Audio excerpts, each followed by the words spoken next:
Now it is my privilege and honor to invite our speaker, Reverend Joanne Faith Boruck, to come and share her message today, intimacy. Into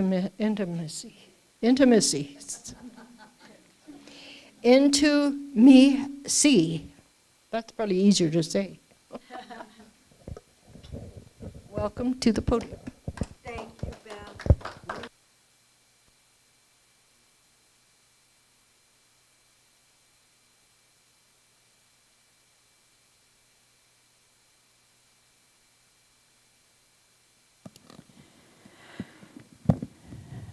Hi, Debbie.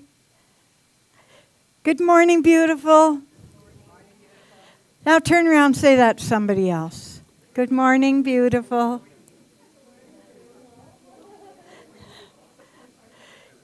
Good morning, beautiful.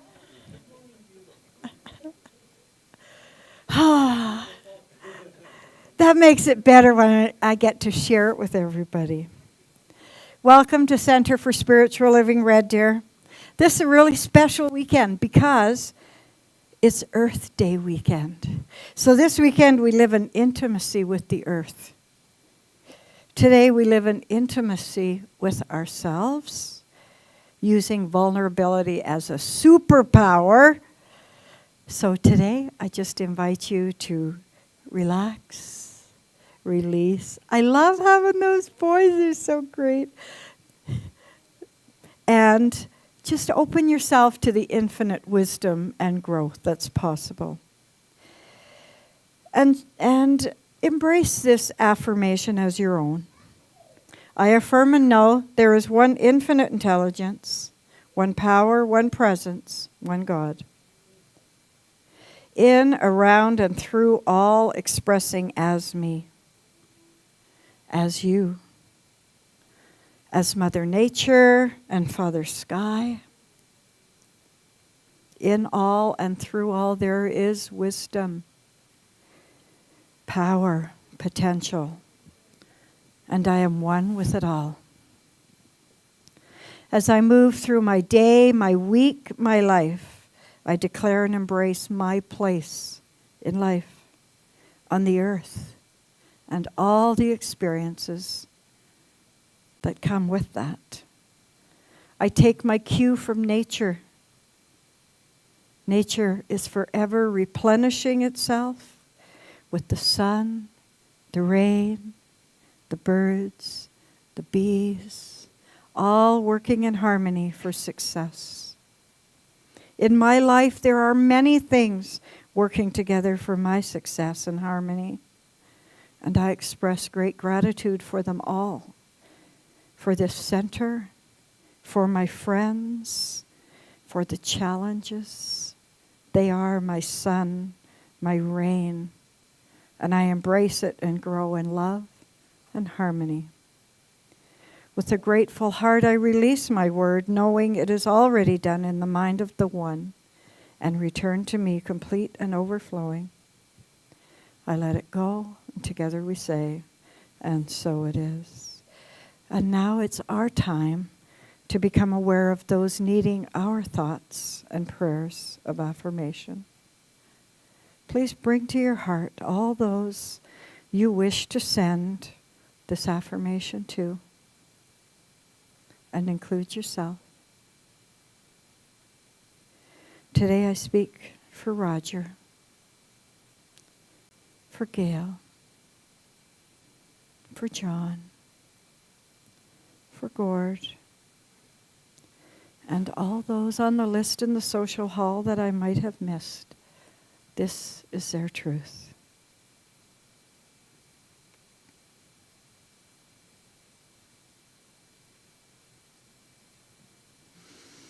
Thank you. Whew. Today, I invite you to join me as I share some ideas and thoughts that I came across when I was thinking about vulnerability, researching vulnerability and intimacy, and how vulnerability creates intimacy in ourselves, in our planet, and in our community. I'm going to quote from Ernest Holmes, from Plotinus, from Jesus, from the chief of the Seattle Band, from Marianne Williamson, Black Elk, and Hafiz. So just sit back and open your mind and heart and become intimate and vulnerable with yourself, just for this time. So, Earth Day means so much to me because Ernest Holmes talked about how we're fathomed after nature, constantly renewing, replenishing, planting seeds of thought into the soil. And also, it's my youngest granddaughter Harlow's birthday this weekend. It was yesterday. So I'll always remember that. She was born on Earth Day. It was such a gift to us. But I want to start with an opening affirmative prayer about Earth Day. It speaks to the harmony and beauty on our planet. We see harmony as nature working together. And so this prayer is from Scott Aubrey. And it goes, Creator God, on Earth Day and every day, my prayer is in the choices I make that sustain my planet. My choices about consumption and all I do reflect my care and respect for the earth. I give thanks for the love and stewardship of my brothers and sisters, for the sacred home we share. Thank you, Creator. And so it is. And the chief of the Seattle Band put out a quote for Earth Day. It says, humankind has not woven the web of life. We are one thread within it.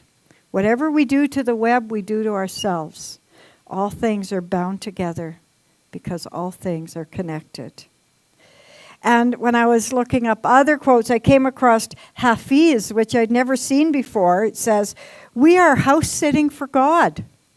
And we have to share his royal duties, which is watering each day his favorite potted plant, which is us. So we learn so much from nature. From there we can learn resilience, strength. If you've ever watched a flower grow through a crack in concrete, we can learn about strength and tenacity to survive in spite of whatever's going on around us. Just like you see a flower, and Ruth sang that song about there's a flower in the bud. Is that what it was called? In the bulb, there's a flower. Just as you see a flower or a weed and you see its beauty and you smell it, you're becoming intimate with it. The flower is saying to you, intimacy. And so you pick it up and you do that. And do that with yourself. Move from the bulb to the bud to the blossom. Okay, that's enough about Earth Day and nature. Whew. Now I'm going to talk about vulnerability. And I tell you, sometimes it scares the pants off me too. And then I say to myself, Joanne, just get over yourself. Just ask for what you want. They keep saying this vulnerability is a superpower, so exercise your vulnerability muscles. Because I believe we can't have real friendships, real relationships, without being vulnerable. And that doesn't mean spilling it all over the table. It just means, I see you. Do you see me? So when I think of that, I thought, okay, I can do that. I can do that, and so can you. I see you. Can you see me? I think seeing and being seen can be our greatest challenge and also a greatest desire. I don't want to pick anybody out of the congregation, but I know somebody out there who's really, really talented. And she says to me, I don't want to share my talents with anybody in case they don't like it. I said, well then, what about the millions of people that do? You know, when we resist vulnerability, we're listening to a voice that tells us we shouldn't be open. Don't be open. But in truth, we're denying people close to us the gift of who we are, of them getting to know us. So often we think we're going to get hurt, we're going to get rejected, but actually vulnerability draws people into you. We're doing ourselves and others a favor by being authentic and being vulnerable. I'm skipping all that. Vulnerability is a key ingredient to personal growth because it transforms us. And it creates an expanded awareness, like a love consciousness of what lies just below the surface within ourselves. It's like a building block. And in our community, a healthy community, people have to be authentic and vulnerable. And in classes, we often say that. You'll get out of it what you put into it. And the more heart is open, the more you'll get. And next week, we're going to expand on that, and we're going to focus on how to harness the power of vulnerability to live a life of infinite possibilities. But last night when I was laying in bed, something came to me that, when we think about vulnerable people, I think that's a different concept than vulnerability. Because vulnerable can be based on something outside ourselves, like life events. It makes us vulnerable. And so sometimes we can't control vulnerable. But vulnerability, that's a choice we make. It's being open as opposed to being guarded. And when we're able to nurture our own vulnerability, then we can see it in other people. We can see it in their pain because we've nurtured it in ourselves, so we recognize it.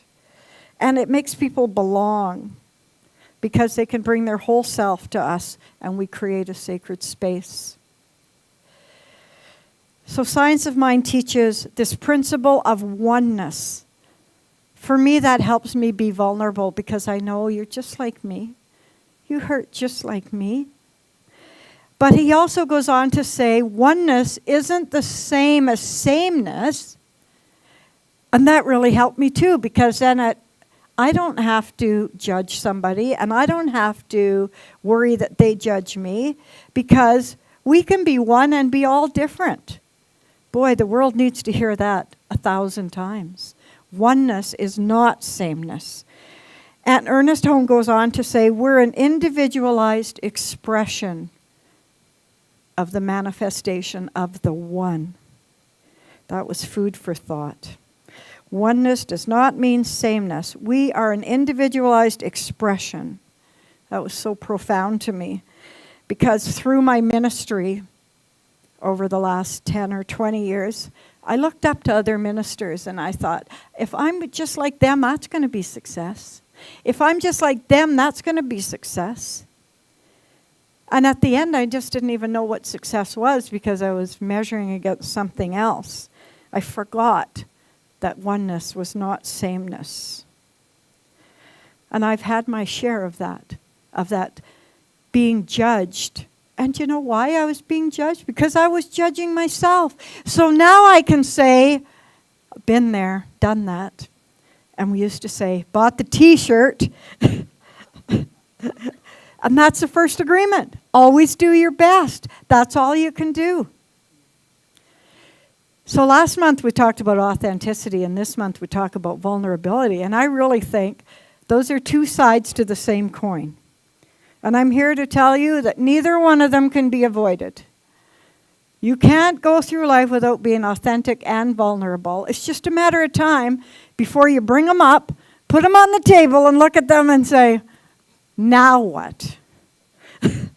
You got to get comfortable with them. And, they wiggle around there, and they're like, ooh, they don't make me feel comfortable. So I'm here to tell you that vulnerability and authenticity are not going anywhere. Sometimes it makes you uncomfortable, but you have to get comfortable with being the uncomfortable. In our teaching, sometimes we say you have to get intimate with the infinite. Into me see. We have to look at ourselves from this expanded view. Sometimes we do a meditation where we become an eagle and we look at the world from that perspective. And when you look at the world, when you look at the Hubble telescope and you realize how small that world is, how could we not know that we're just one? And the way to be vulnerable is to create space. And when we create space for being vulnerable for each of us, we won't only survive, we thrive. So authenticity is the external expression of who we are. Vulnerability is the internal expression of who we are. And it's really important that we express who we are, because Edith's going to come and tell us why. Edith, I'm going to let you announce who you're reading. Thank you, Edith. This is from Marianne Williamson, A Return to Love, Reflections on the Principles of A Course in Miracles. Our deepest fear is not that we are inadequate. Our deepest fear is that we are powerful beyond measure. It is our light, not our darkness, that most frightens us. We ask ourselves, who am I to be brilliant, gorgeous, talented, fabulous? Actually, who are you not to be? You are a child of God. Your playing small does not serve the world. There's nothing enlightened about shrinking so that other people won't feel insecure around you. We are all meant to shine. All children do.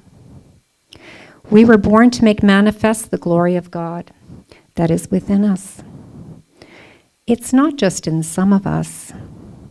It's in everyone. And as we let our own light shine, we unconsciously give other people permission to do the same. As we are liberated from our own fear, our presence automatically liberates others. Yay, I think that deserves a hand. You never know when you come here, I'm going to just make you get up and do something. Ernest Holmes talks about, I think that was such an evolved statement. And Ernest Holmes talks about spiritual evolution. He says it should make the infinite more intimate. And that's how we get intimate with the infinite. Spiritual evolution is what we strive for, and it's what I strive for. In the Bible, in Corinthians, they talk about that. It says, but that which is perfect has come, and that which is in part will be done away. Hey, just stand over there. Daddy, so cute. I'm not coming to you, come to me. Corinthians, it says, when I was a child, right, sweetheart? I spoke as a child. I understood as a child. But when I grew, I put away childish things. Then I know who I am now. And now I really have an exercise I want to do. And I hope that you guys will humor me. And I want to read a quote from Plotinus, who was born in 204 CE. And he's one of the most influential psychology philosophers since Plato and Aristotle. His teaching's been practiced for centuries and millenniums, and in the ministry, didn't we have to read Plotinus, Juliet? Janice, did you have to read it when you did your practicum? We did. So he says, since we look outside ourselves, away from the point at which we are all joined together, we are unaware of the fact that we are one. Since we look outside ourselves, away from the point at which we are all joined together, we are unaware of the fact that we are one. We're like face turned outside, but attached to the inside with one single, he calls it a head, one single being. If we turn around, all at once, we come to see God in ourselves. So I wondered if you guys would humor me. I'd love to do that. I'd love everybody go over by the window, create 2 rows, 1 row face the window, and 1 row face the piano. And you too, Russ, they can just watch. You guys watch the spirit sign if you're watching online, and do it in your mind's eye. Just imagine you're lining up back to back. So whoever's closest to the window faces the window, and whoever's closest to here. So I think we have to have 10 in each row. Curtis, you're not going over there to learn about vulnerability. Come on, Juliet. Get over there and learn about vulnerability.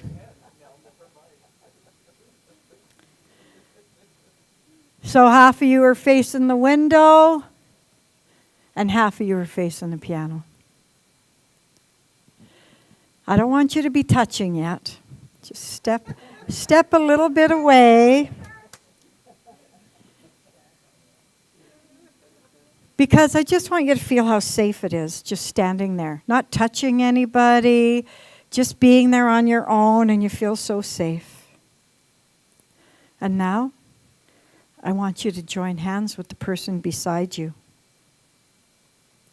and feel your connection to the one beside you. And you're kind of alone. You're still not too vulnerable because nobody's looking at you. And even if you can't see it, the oneness of your hand is merged with their oneness. And you're a complete row. And now I'd ask the two on the ends to reach behind and join hands and complete the circuit. Oneness, but not sameness. And now drop your hands and turn around and face each other.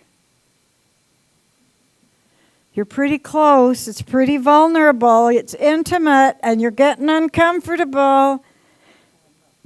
Now take a step back. Whoever's facing the piano, take a step back and create a little more space between the rows. And you notice you're more comfortable. But something's happening. The space in between you is potential. Infinite potential. See and be seen. Sometimes in any situation you can imagine that you're not vulnerable. That's whoever you want to talk to, whatever situation is kind of behind you and you can't really see it, but you can touch it, but you can't see their judgment, and sometimes that makes it easier. So I ask you to just close your eyes for a minute as I read a quote from Black Elk, a Luigi Sue. And while I stood there, I saw more than I can tell, and I understood more than I saw. For I was seeing in a sacred manner the shape of all things in the Spirit, and the shape of all shapes that must live together like one being. And now I want you to hold hands again. And just lower your head to each other as if you're bowing. And you can have a seat. We could be doing our I Love Myself song. Or you can stay there. But if you want, you can have a seat. You can go get your seats and have a seat down. Yeah. No, I didn't want you to sit on the floor. Sorry. Got to remember, people are literal. They can't read my mind, eh? Yeah, sit on the floor. Thank you. So there was a method to my madness. Because intimacy and vulnerability, it's not a one-dimensional concept. It requires internal awareness, and we talk about that a lot, but it also requires external practice. It means listening each Sunday. That's internal awareness, but it also means putting yourself out there. That's the external practice. You see, intimacy and vulnerability really has three parts. There's seeing, see me. There's seeing you, I see you. And then there's a space in between that's called matter, energy, the space where everything's created. First, we see ourselves. That's internal awareness. And when we're seeing ourselves, when you're faced where it's back to back and all you could see was something, just yourself, it's important to know that you have to take responsibility for what you're thinking. You have to take responsibility for your words and your actions and how they impact the world. Personally, sometimes I get stuck there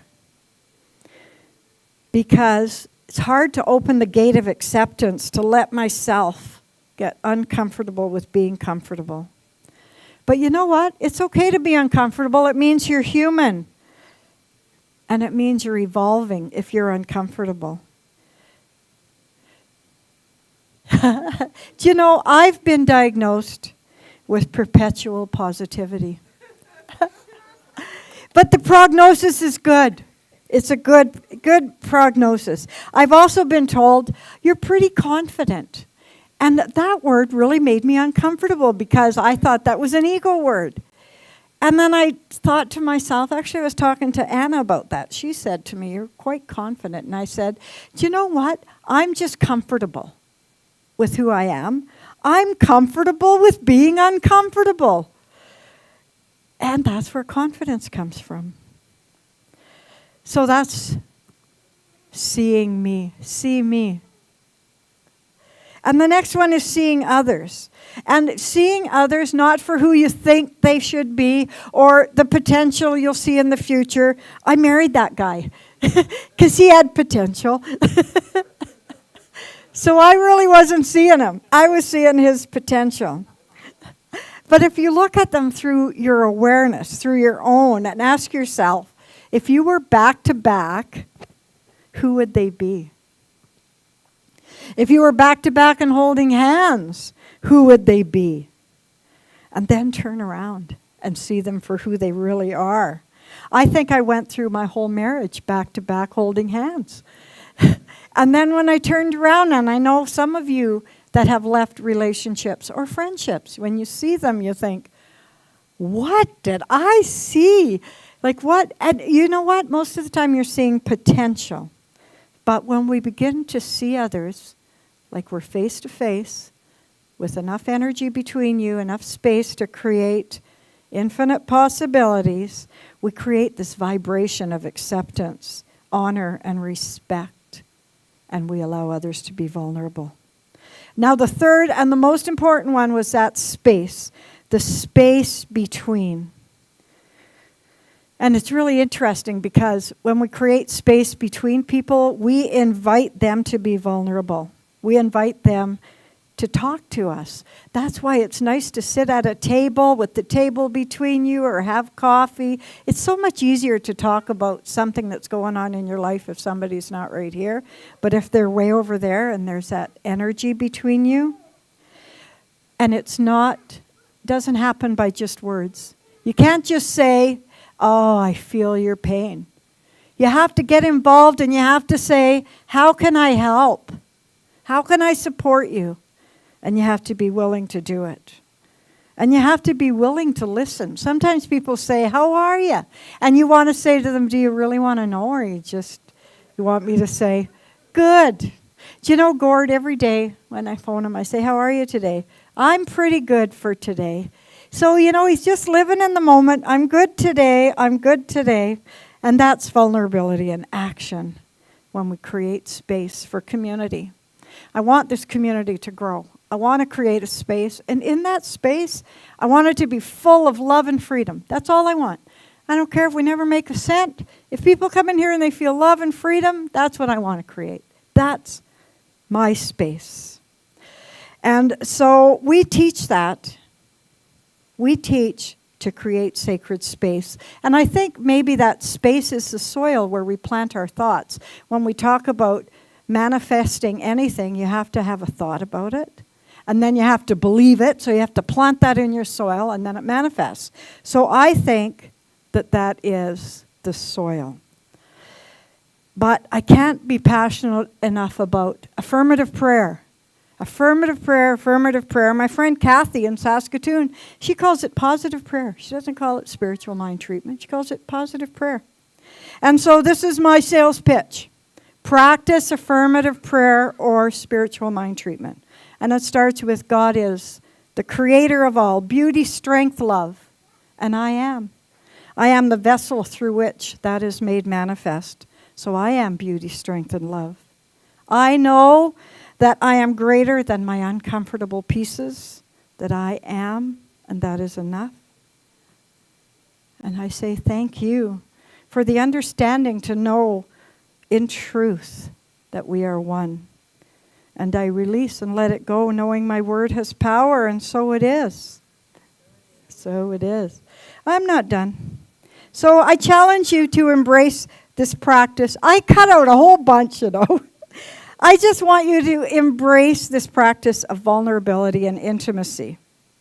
So the things you really got to start with is define what vulnerability means to you. Ask yourself, what it would look like for me to become really vulnerable.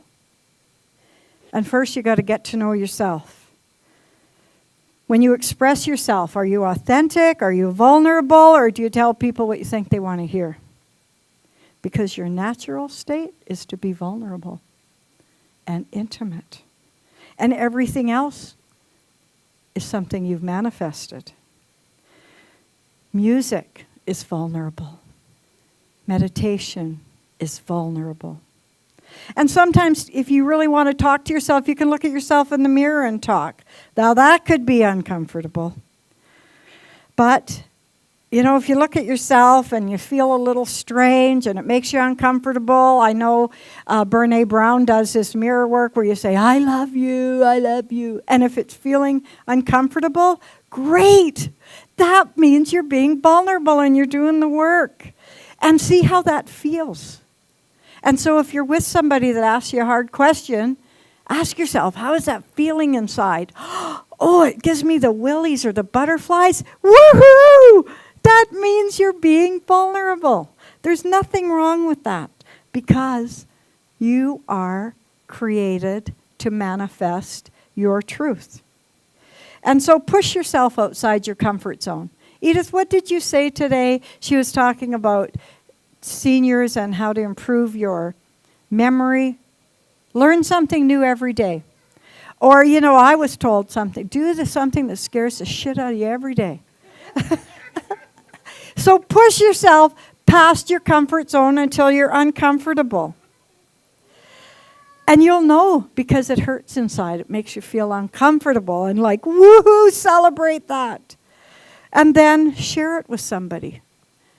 Because it's your core truth. You can say, I had to phone the bank and ask them for an extension on my mortgage. Oh, that felt so uncomfortable. But man, if you just avoided that, I didn't have to do that, by the way, but it just is an example. If you avoid the bank, I watched a movie about it. If you avoid the bank phoning you all the time because you don't want to be vulnerable, that's not your true self. But if you're honest with yourself and whoever you need to communicate with, that's your truth. And then take responsibility for your thoughts. And that could mean saying to somebody, sorry, I screwed up. Because we made them vulnerable. Because we didn't practice our vulnerability. So it's a two-sided coin. By not expressing your vulnerability, you make other people vulnerable to you because they don't know what you're thinking. And practice, practice, practice. Everything takes practice. Nothing comes without practice. You just have to put yourself out there, and eventually the fear of rejection goes away. Let me know when it happens. Some days I'm still waiting. But you can ask yourself, what can I allow myself to express to others? In what ways can I allow myself to be seen? And that's the first two of the 4 agreements. Always do your best and be impeccable with your word. How can I allow myself to be seen?